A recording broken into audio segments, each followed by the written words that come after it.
16 दिसंबर 1971 पाकिस्तान के करीब 90,000 soldiers India के सामने सरेंडर कर देते हैं। इस सरेंडर के साथ इंडिया पाकिस्तान वॉर अब खत्म हो चुकी थी। पाकिस्तान दो हिस्सों में टूट चुका था और जन्म हुआ था एक नए देश बांग्लादेश का। पर आखिर इस वॉर की शुरुआत हुई क्यों? कौन सी ऐसी मिलिट्री स्ट्रेटजीज थी जिसका यूज करके इंडिया ने ये वॉर जीती? क्या है 1971 वॉर की पूरी कहानी? आइए जानते हैं इस वीडियो में। पाकिस्तान का दो हिस्सों में टूटना शायद तभी लिखा जा चुका था जब पाकिस्तान बना था। 1947 में इंडिया के पार्टीशन के बाद पाकिस्तान दो जियोग्राफिकली सेपरेटेड हिस्सों में बना था, वेस्ट पाकिस्तान और ईस्ट पाकिस्तान, जो एक दूसरे से 2000 किलोमीटर दूर थे। ईस्ट पाकिस्तान की पॉपुलेशन एक्चुअली वेस्ट पाकिस्तान से ज्यादा थी, लेकिन पूरी पॉलिटिकल पावर वेस्ट पाकिस्तान में कॉन्सेंट्रेटेड थी। वेस्ट के लोग और पाकिस्तान की गवर्नमेंट शुरुआत से ही ईस्ट पाकिस्तान के लोगों के साथ डिस्क्रिमिनेशन करते थे। कम पॉपुलेशन होने के बावजूद बजट का अप टू 70% हिस्सा वेस्ट पाकिस्तान को मिलता था। ऑल्सो दोनों हिस्सों में मेजॉरिटी लोग तो मुस्लिम थे, लेकिन उनकी लैंग्वेज काफी डिफरेंट थी। जहां वेस्ट में ज्यादातर लोग उर्दू और पंजाबी बोलते थे, वहीं ईस्ट पाकिस्तान के ज्यादातर लोग बंगालीज थे और बंगाली लैंग्वेज ही बोलते थे। लेकिन 1948 में पाकिस्तान गवर्नमेंट ने इन बंगालीज पे उर्दू इम्पोज करने की कोशिश की। उन्होंने उर्दू को नेशनल लैंग्वेज डिक्लेयर कर दिया और बंगाली को ऑफिशियल डॉक्यूमेंट्स, स्टैम्प्स और करेंसी से हटाना चालू कर दिया। ईस्ट पाकिस्तान में इस लिंग्विस्टिक डिस्क्रिमिनेशन के अगेंस्ट वेस्ट के लिए विद्रोह की भावना जाग गई। लेकिन इन सब के बाद भी अगले 20 सालों तक पाकिस्तान की सिचुएशन काफी हद तक स्टेबल थी, पर यह सिचुएशन बहुत जल्द बदलने वाली थी। कट टू 1969, पाकिस्तान में एक मिलिट्री रूल चल रहा था। कंट्री के प्रेसिडेंट और मिलिट्री के हेड थे जनरल याह्या खान। याह्या खान ने अनाउंस किया कि वो जल्द ही पाकिस्तान में इलेक्शंस करवा के डेमोक्रेसी को वापस लाएंगे। Elections will take place. I have left this decision to the Chief Election Commissioner, who is a completely independent body. और इस बार जो नेशनल असेंबली बनेगी, बेसिकली उनकी जो पार्लियामेंट बनेगी, उसमें पहली बार ईस्ट पाकिस्तान को ज्यादा सीट्स रिप्रेजेंट करेंगी, क्योंकि ईस्ट की पॉपुलेशन भी ज्यादा है। दिसंबर 1970 में ये इलेक्शंस हुए और जब उसके रिजल्ट्स आए तो पूरा पाकिस्तान शॉक में था। ईस्ट पाकिस्तान की एक पॉलिटिकल पार्टी अवामी लीग ने ईस्ट की 169 में से 167 सीट्स जीत ली थी। 313 सीट्स की नेशनल असेंबली में अब उन्होंने मेजॉरिटी मार्क क्रॉस कर लिया था और अवामी लीग के leader Sheikh Mujibur Rahman prime minister बनने वाले थे। मतलब पूरे पाकिस्तान को रूल करने वाला प्राइम मिनिस्टर अब ईस्ट पाकिस्तान से आने वाला था। नेचुरली वेस्ट में बैठे नेताओं और मिलिट्री लीडर्स को ये बात बिल्कुल रास नहीं आई। जुल्फिकार अली भुट्टो, जो वेस्ट की सबसे बड़ी पॉलिटिकल पार्टी पाकिस्तान पीपल्स पार्टी के लीडर थे, उन्होंने दूसरी पार्टीज के साथ मिलके इस इलेक्शन के रिजल्ट्स को मानने से ही इनकार कर दिया। As a result national assembly convene नहीं हुई और अवामी लीग सरकार बना ही नहीं पाई। ये पूरा इंसिडेंट ईस्ट पाकिस्तानियों के साथ एक बहुत बड़ा मजाक था। वो सब बिट्रेड फील कर रहे थे। इसीलिए शेख मुजीबुर रहमान ने ईस्ट में नॉन कॉपरेशन मूवमेंट की शुरुआत कर दी। लार्ज स्केल प्रोटेस्ट और स्ट्राइक्स हुई, सिविलियंस और आर्मी में क्लैशेस चालू हो गए और जल्द ही एक मजबूत बंगाली नेशनलिस्ट मूवमेंट आकार लेने लगा। इस पूरे मूवमेंट की डिमांड थी एक अलग देश, बांग्लादेश। प्रेसिडेंट याह्या खान को समझ आ चुका था कि ईस्ट पाकिस्तान में उनकी पकड़ छूटते जा रही है। इसीलिए उन्होंने मार्च 1971 में इस मूवमेंट को रोकने के लिए एक स्पेशल मिलिट्री ऑपरेशन कंडक्ट करने का फैसला लिया। एक ऐसा ऑपरेशन जिसने ब्रूटैलिटी की सारी हदें पार कर दी, ऑपरेशन सर्च लाइट। 21 मार्च 1971 की रात को ये ऑपरेशन ऑफिशियली स्टार्ट हुआ। अगले दिन शेख मुजीबुर रहमान को ईस्ट पाकिस्तान से अरेस्ट करके वेस्ट पाकिस्तान भेज दिया गया, लेकिन अरेस्ट होने से पहले ही वो बांग्लादेश को एक ब्रॉडकास्ट मैसेज के थ्रू इंडिपेंडेंट डिक्लेयर कर देते हैं। This may be my last message. From today, Bangladesh is independent. I call upon the people of Bangladesh, wherever you might be and with whatever you have, to resist the army of occupation to the last. Your fight must go on until the last soldier of the Pakistan occupation army is expelled from the soil of Bangladesh. Final victory is ours. इसी दौरान Pakistani army पूरे east Pakistan में कत्लेआम की शुरुआत करती है। Civilians के ऊपर हैवी वेपन्स यूज करके अंधाधुंध फायरिंग की गई। अवामी लीग के लीडर्स और सपोर्टर्स को चुन चुन कर मारा गया। इस पूरे जेनोसाइड के दौरान करीब 30 लाख लोगों ने पाकिस्तानी आर्मी के हाथों अपनी जान गंवा दी। ऑपरेशन सर्च लाइट के जवाब में कुछ सीनियर बंगाली आर्मी ऑफिसर्स ने बंगाली रेजिस्टेंस की शुरुआत की। वो पाकिस्तानी आर्मी से लड़ने के लिए एक सेना बनाने लगे और इस सेना का नाम मुक्ति बाहिनी रखा गया। लेकिन फिलहाल मुक्ति बाहिनी पाकिस्तानी आर्मी के एडवांस्ड वेपनरी के सामने ज्यादा कुछ नहीं कर पा रही थी। इसी दौरान अवामी लीग के कई इंपॉर्टेंट लीडर्स ने बॉर्डर क्रॉस करके के इंडिया में एंट्री ली। उन्होंने Indian prime minister Indira Gandhi से मुलाकात की और मदद की गुहार लगाई। पाकिस्तानी आर्मी की ब्रूटैलिटी से बचने के लिए लाखों सिविलियंस भी इंडिया में एज रेफ्यूजीज आने लगे। कुछ ही महीनों में इंडिया में 1 करोड़ से भी ज्यादा रेफ्यूजीज आ चुके थे। इनमें से ज्यादातर लोगों ने वेस्ट बंगाल, त्रिपुरा और असम में रेफ्यूज ली थी। इंडिया ने काफी जेनरसली इन लोगों के लिए अपनी बॉर्डर्स को ओपन कर दिया था, लेकिन रेफ्यूजीज की इतनी बड़ी पॉपुलेशन इंडिया के लिए एक बहुत बड़ा चैलेंज था। इन लोगों का रहना, खाना, मेडिकल केयर और बाकी जरूरतों का पूरा भार इंडिया पे आ पड़ा था। उस समय इंडियन इकोनॉमी इतनी स्ट्रांग नहीं थी, इसीलिए गवर्नमेंट को इंडियंस पे 5 पैसे का रेफ्यूजी टैक्स लगाना पड़ा था, जो लेटर्स भेजते वक्त स्टैम्प खरीदने के लिए देना पड़ता था। लेकिन इसके बावजूद ये बर्डन इतना बड़ा था कि इंडियन इकोनॉमी पूरी तरह कोलैप्स भी हो सकती थी। साथ ही साथ इन रेफ्यूजी कैंप्स और आसपास के एरियाज में लॉ एंड ऑर्डर मेंटेन करना भी बहुत डिफिकल्ट था। Basically Indian prime minister Indira Gandhi को इस रेफ्यूजी क्राइसिस और ईस्ट पाकिस्तान में चलने वाले जेनोसाइड को रोकने के लिए जल्द ही कुछ करने की जरूरत थी। अप्रैल 1971 में इंदिरा गांधी इंडिया के आर्मी चीफ सैम मानेकशॉ और कैबिनेट मिनिस्टर्स की मीटिंग बुलाती हैं। वो चाहती थी कि इंडियन आर्मी पाकिस्तान के अगेंस्ट एक इमीडिएट मिलिट्री अटैक लॉन्च कर दे, जिससे बांग्लादेश लिबरेट हो सके और रेफ्यूजीज वापस लौट सके। लेकिन सैम मानेकशॉ ने इमीडिएट अटैक करने से साफ इनकार कर दिया, जिसके उन्होंने 2 मेन आर्गुमेंट्स दिए। सबसे पहला आर्गुमेंट था कि इंडियन आर्मी अभी इतना बड़ा अटैक लॉन्च करने के लिए तैयार नहीं है। वो देश के अलग अलग हिस्सों में पोजीशन थी और उसे वॉर के लिए सही जगह में पोजीशन करने के लिए वक्त चाहिए था। इसके अलावा जीत के लिए जरूरी आर्म्स एंड एम्यूनेशंस की सफिशिएंट अरेंजमेंट करने में भी टाइम लगने वाला था। दूसरा आर्गुमेंट था कि इस अटैक के लिए तब का मौसम सही नहीं था।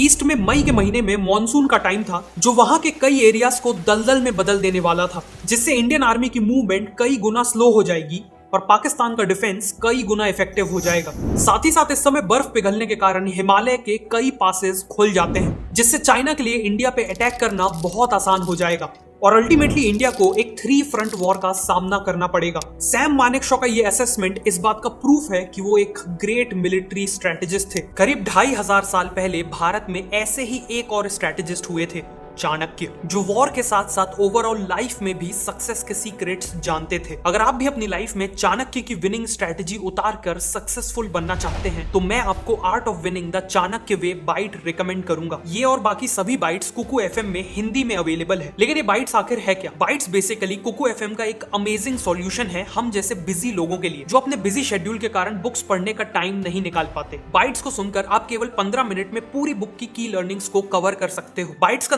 भी काफी स्मूथ है। आप इन्हें मॉर्निंग वॉक करते हुए या खाना खाते वक्त या फिर सोने से पहले कभी भी सुन सकते हो। मतलब सुनो तेजी से और बढ़ो तेजी से। मैं रिकमेंड करूंगा कि आप भी बाइट्स को जरूर चेकआउट करें। और अगर आप कुकू एफएम के सब्सक्राइबर नहीं है तो आप मेरा डिस्काउंट कोड शिवांशु50 यूज कर सकते हैं और फर्स्ट मंथ के लिए 50% ऑफ क्लेम कर सकते हैं और 99 की जगह केवल 49 रुपीज में कुकू एफएम को एक्सेस कर सकते हैं। कुकू एफएम का लिंक मैंने डिस्क्रिप्शन और पिन कमेंट में दे दिया है। तो अब कहानी पे वापस आते हैं। सैम मानेकशॉ के तुरंत वॉर में ना जाने के आर्गुमेंट सुनने के बाद इंदिरा गांधी उनसे सहमत हो गई। उन्हें यह भी पता था कि यूएस और चाइना दोनों पाकिस्तान के साथ हैं और इसीलिए वॉर में जाने से पहले उन्हें किसी भी एक बड़े देश का डिप्लोमेटिक सपोर्ट चाहिए होगा। मीटिंग में डिसाइड होता है कि वॉर में जाने का सबसे सही टाइम आज से 4 महीने बाद करीब लेट नवंबर में होगा। तब तक इंडियन मिलिट्री पूरी तैयारी कर लेगी और इंडियन गवर्नमेंट अपनी डिप्लोमेसी से वर्ल्ड ओपिनियन को पाकिस्तान के खिलाफ करने की कोशिश करेगी, ताकि हो सके तो पाकिस्तान पे इंटरनेशनल प्रेशर बिल्ड हो सके और बिना वॉर के ही बांग्लादेश को आजाद कराया जा सके। 15 मई 1971 को इंडियन आर्मी ने ऑपरेशन जैकपॉट लॉन्च किया,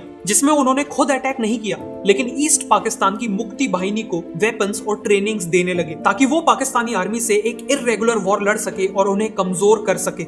इसी दौरान इंडियन फॉरेन मिनिस्टर स्वर्ण सिंह और बाकी कैबिनेट मिनिस्टर्स एक डिप्लोमेटिक कैंपेन लॉन्च करते हैं, जिसमें वो पूरे वर्ल्ड की अलग अलग कंट्रीज में इंडियन डेलीगेशन लेके जाते हैं और वहां की गवर्नमेंट्स को पाकिस्तान पे प्रेशर बिल्ड करने को कहते हैं। यूनाइटेड नेशंस में भी पाकिस्तान के अगेंस्ट एक प्रपोजल रखा जाता है। सभी जगह रेफ्यूजी क्राइसिस के चलते इंडिया को सिंपैथी तो मिलती है, लेकिन कोई भी पाकिस्तान के अगेंस्ट सख्त कदम नहीं उठाता। इवन यूएसए, जो खुद को डेमोक्रेसी का रक्षक बताता है, वो पाकिस्तान को डेमोक्रेसी का मर्डर करने में सपोर्ट कर रहा था। पाकिस्तान यूएसए का क्लोज अलाय तो था ही, साथ में पाकिस्तान यूएसए और चाइना के बीच में डिप्लोमेटिक रिलेशंस बिल्ड करने में एक इंपॉर्टेंट रोल निभा रहा था। इसीलिए यूएस प्रेसिडेंट निक्सन और उनके national security adviser Henry Kissinger Pakistan के अगेंस्ट नहीं जाना चाहते थे। इनफैक्ट वो पाकिस्तान को मिलिट्री और फाइनेंशियल एड तक प्रोवाइड कर रहे थे। इन सब के बीच अगस्त 1971 में इंडिया को एक बड़ी डिप्लोमेटिक जीत हासिल होती है। इंडिया और सोवियत यूनियन ने Indo Soviet treaty of peace, friendship and cooperation sign कर ली। मतलब अब इंडिया या सोवियत यूनियन में से किसी एक पे अटैक होने पर दोनों कंट्रीज मिल के उस दुश्मन से लड़ेंगी। वॉर के दौरान ये ट्रीटी इंडिया के बहुत काम आने वाली थी। नवंबर का महीना आ चुका था और इंडिया को ये रियलाइज हो चुका था कि पाकिस्तान इशू को डिप्लोमेटिकली सॉल्व नहीं किया जा सकता और अब इंडिया के पास केवल एक ऑप्शन था और वो ऑप्शन था वॉर। इंडिया को पता था कि वॉर स्टार्ट होते ही पाकिस्तान उन्हें वेस्टर्न फ्रंट से अटैक करेगा ताकि इंडिया को 2 फ्रंट वॉर लड़नी पड़े। इसीलिए इंडियन मिलिट्री दोनों ही फ्रंट्स में लड़ाई के लिए तैयार थी। नवंबर के आखिरी हफ्ते में इंदिरा गांधी ने मिलिट्री को अटैक के फाइनल ऑर्डर्स दिए। करीब एक हफ्ते बाद 4 दिसंबर के दिन इंडिया पाकिस्तान पे एक full scale military attack launch करने वाला था। इंडिया की तैयारी देख के पाकिस्तानी प्रेसिडेंट याह्या खान को समझ आ चुका था कि इंडिया किसी भी वक्त ईस्ट पाकिस्तान में अटैक कर सकता है। वो इंडिया को किसी भी हाल में ईस्ट से डिस्ट्रैक्ट करना चाहते थे। इसीलिए उन्होंने पैनिक होकर 3 दिसंबर के दिन ऑपरेशन चंगेज खान लॉन्च कर दिया, जिसमें उन्होंने खुद ही इंडिया पे वेस्ट से अटैक कर दिया। शाम के 5:45 बजे पाकिस्तान के फाइटर जेट्स इंडिया के कई एयरफील्ड्स के ऊपर आ गए। पठानकोट, अमृतसर और आगरा जैसे कई एयर बेसिस पे हैवी बॉम्बिंग हुई। एयरफोर्स में एक सॉर्टी का मतलब होता है टेक ऑफ से लैंडिंग तक एक अटैकिंग ट्रिप। उस दिन पाकिस्तानी एयरफोर्स ने टोटल 50 सॉर्टीज कंडक्ट करी थी, तो करीब 180 बॉम्ब्स गिराए थे। लेकिन इस पूरे अटैक में केवल इंडिया के रनवेज को डैमेज पहुंचा, जिसे इंडियंस ने कुछ ही घंटों में रिपेयर कर लिया। इंदिरा गांधी और बाकी अथॉरिटीज को जब इन अटैक्स के बारे में पता चला तो उन्होंने चैन की सांसें ली। पहले अटैक करके पाकिस्तान ने वॉर का पूरा ब्लेम अपने सर ले लिया था और अब बारी थी इंडिया के जवाब की। रात के 11:15 बजे सैम मानेकशॉ इंदिरा गांधी को ब्रीफ करते हैं और अटैक लॉन्च करने की फॉर्मल परमिशन मांगते हैं। कुछ ही देर बाद इंदिरा गांधी अटैक लॉन्च करने का फाइनल डिसीजन लेती हैं और इसके बाद वो देश को ऑल इंडिया रेडियो के थ्रू एड्रेस करती है। Some hours ago, soon after 5:30 p.m. on the 3rd of December, Pakistan launched a full-scale war against us. Today, the war in Bangladesh has become a war on India. इसी के साथ India officially Bangladesh liberation war का हिस्सा बन जाता है।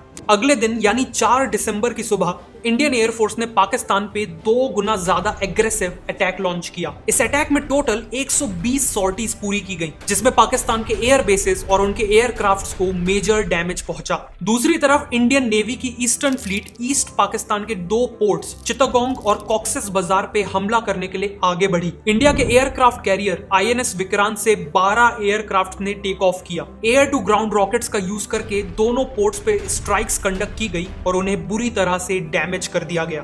उसी रात इंडियन नेवी वेस्टर्न फ्रंट पे ऑपरेशन ट्राइडेंट लॉन्च करती है, जिसका ऑब्जेक्टिव था कराची पोर्ट पे हमला करना। उस समय इंडिया के पास ऐसी एक भी वॉरशिप नहीं थी जो रात में मिसाइल से हमला कर सके, लेकिन इंडिया ने रिसेंटली सोवियत यूनियन से ओसा क्लास मिसाइल बोट्स खरीदी थी, जो साइज में तो काफी छोटी थी लेकिन P-15 टर्मिट जैसी खतरनाक मिसाइल से हमला कर सकती थी। पर एक प्रॉब्लम थी, ये मिसाइल बोट्स केवल शॉर्ट डिस्टेंस ही ट्रैवल कर सकती थी, मतलब ये अपने आप कराची पोर्ट तक नहीं पहुंच सकती थी। इसीलिए नेवी ने इसके लिए एक इनोवेटिव सॉल्यूशन निकाला।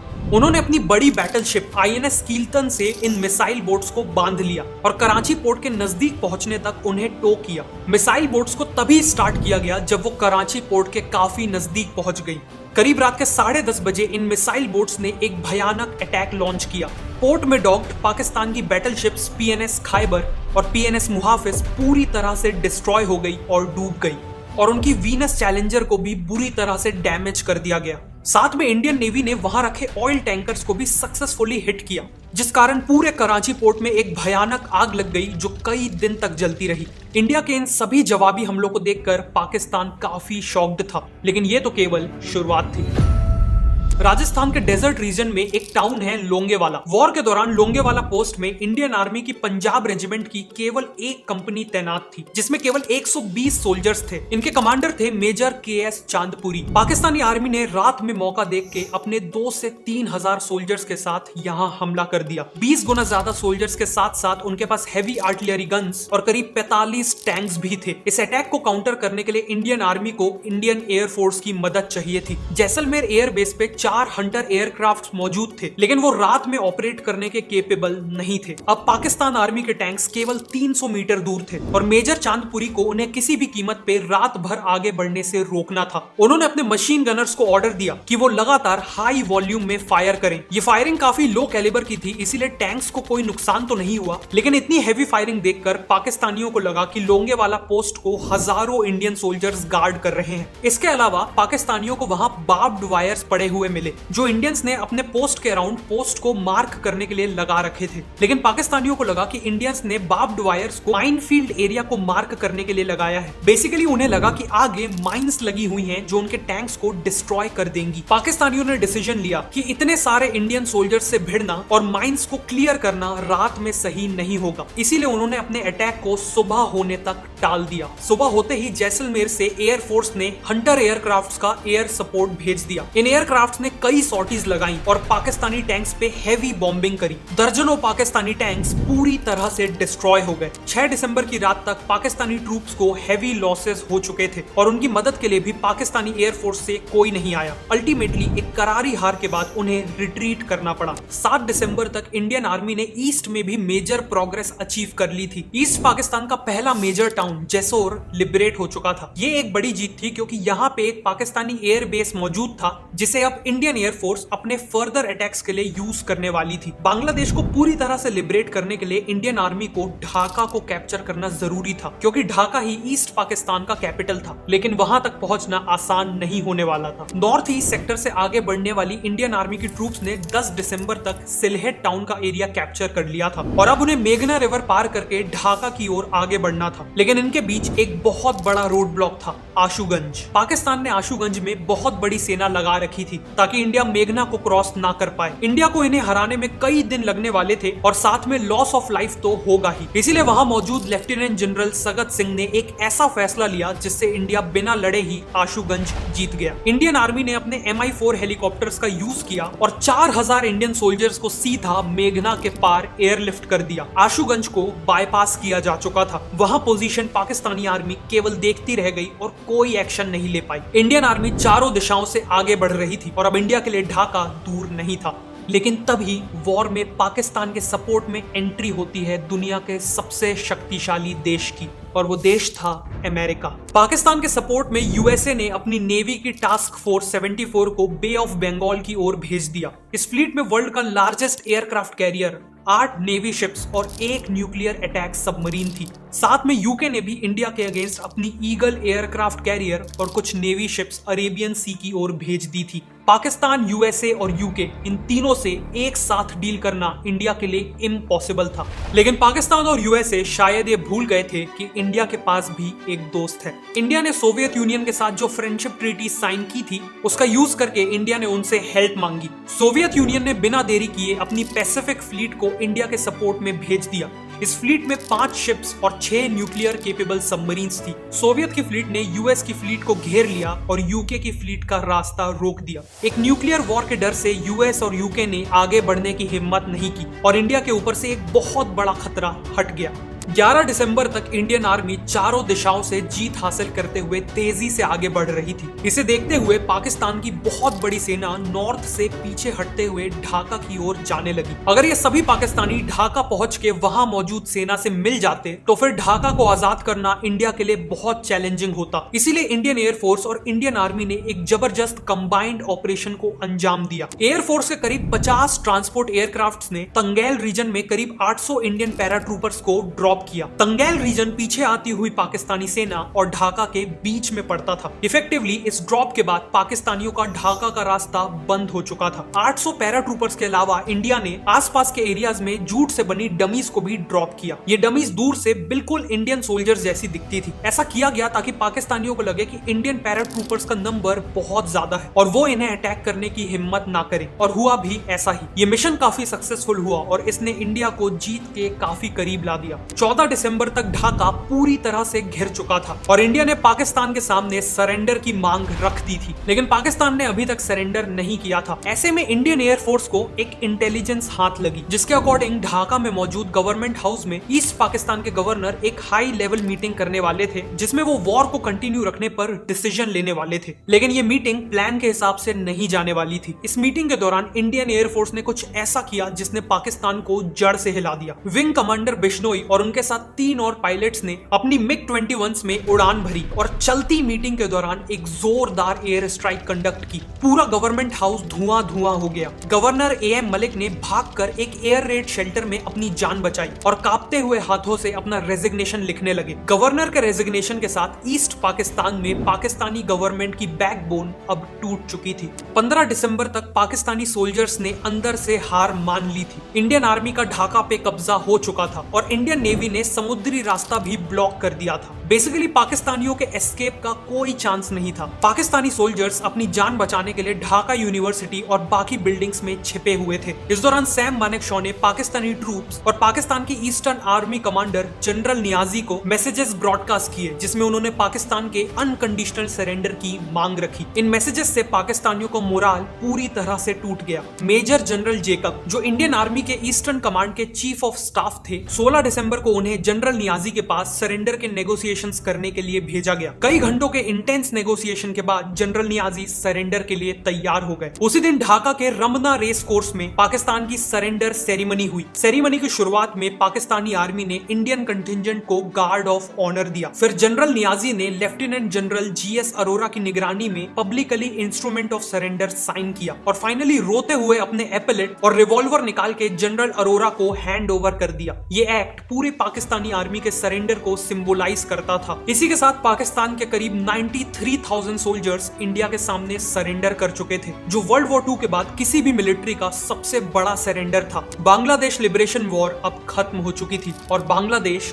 आजाद हो चुका था। वॉर के बाद इंडिया ने पाकिस्तानी सोल्जर्स को एज प्रिजनर ऑफ वॉर ले लिया और उन्हें जेनेवा कन्वेंशन के अकॉर्डिंग पाकिस्तान भेजने की जिम्मेदारी ली। साथ ही साथ इंडिया ने 1 करोड़ से ज्यादा रेफ्यूजीज के सेफ रिटर्न को फैसिलिटेट किया। अगले कुछ महीनों में शेख मुजीबुर रहमान इंडिपेंडेंट बांग्लादेश के पहले प्रेसिडेंट बने। बांग्लादेश को एक के बाद एक कंट्रीज से इंटरनेशनल रिकॉग्निशन मिलने लगा और फाइनली बांग्लादेश ने इंडिया की मदद से खुद को रीबिल्ड करना भी चालू कर दिया। ये वीडियो एक ट्रिब्यूट है 3000 से ज्यादा उन इंडियन सोल्जर्स को जिन्होंने इस जंग में अपनी शहादत दी, और ये ट्रिब्यूट है हमारे देश भारत को, जिसने सभी अपोजिंग कंडीशंस के बाद भी जस्टिस का साथ दिया। आखिर मैं आपको फिर से याद दिलाना चाहता हूं कि कुकू FM को आप मेरे डिस्क्रिप्शन और पिन कमेंट में दिए हुए लिंक से डाउनलोड कर सकते हैं और मेरा कोड शिवांशु50 यूज करके फर्स्ट मंथ के लिए 50% ऑफ क्लेम कर सकते हैं। अगर आपको ये वीडियो अच्छी लगी तो मैं रिकमेंड करूंगा कि आप नेक्स्ट इस वीडियो को देखें।